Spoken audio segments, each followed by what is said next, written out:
Climate change, not mostly indicating global warming, driven by human-induced emissions of greenhouse gases from power plants and oil production facilities into the atmosphere, has been continuing with us and impacting our life deeply. It is also responsible for natural disasters like heat waves, droughts, forest fires, and severe storms, flooding, hurricanes, and other kinds of climate extremes. For instance, theoretically augments and modeling studies indicate that hurricane intensity will increase with increasing global mean temperature. So how can we adapt our cities into the ongoing process of changing? How to recover from the natural disasters in urban areas after the damages? How can we prepare for the disasters? The recovery works after the disastrous attacks with the purpose to also improve its urban resilience are always related to projects with urban planning and design under interdisciplinary considerations. But what are usually the challenges and opportunities? So you need to put a lot of expenditure in being ready for something that might happen, that might not happen.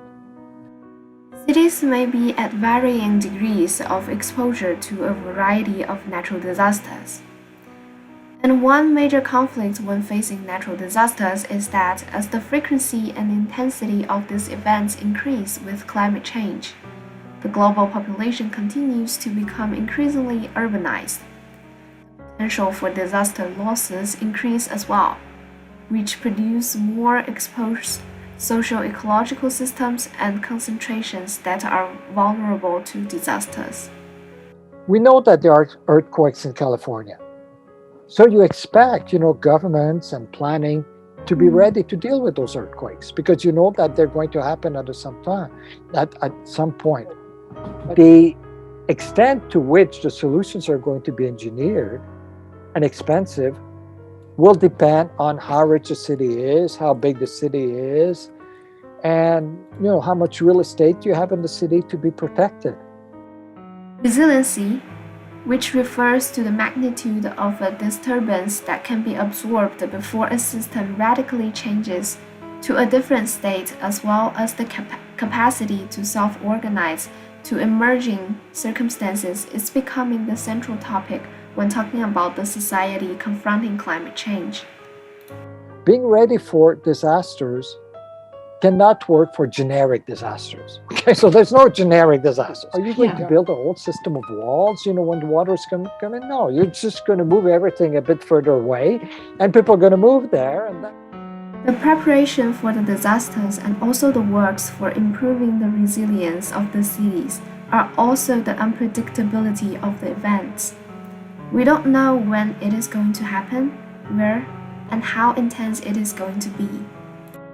Recovery framework through urban design and planning is a systematic method that guides the recovering and rehabilitation works.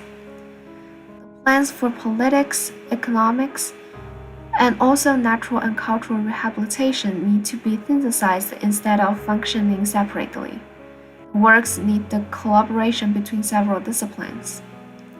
Time doesn't seem to change necessarily about the strategies we are using, but verify what we predicted at the first place. Saying that people tend to think 40 years in the future. We have a really hard time thinking more than 40 years in the future. Yeah.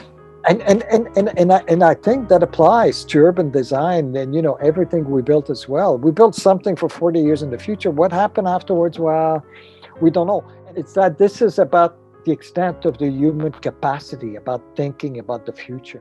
Mm-hmm. I think every year we move ahead, we're more certain that this is going to happen. We don't necessarily know more how to deal with it, but we're more certain that at some point, this is what's going to happen.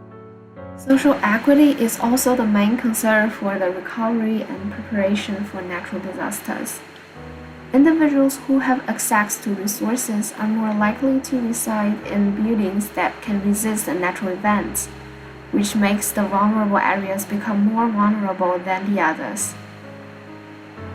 So in a country like Bangladesh, it's a big problem, and the population keeps on increasing, and they're going to lose a big proportion of the land, and a lot of the land they're going to lose is the most productive land. So you have a major equity dimension there, and a major economic blow as well for that specific country, because that country is largely agricultural in nature. However, working with government and local stakeholders throughout the design stage ensures all projects are realistic and achievable, and have strong community support when conducting the works for recovery.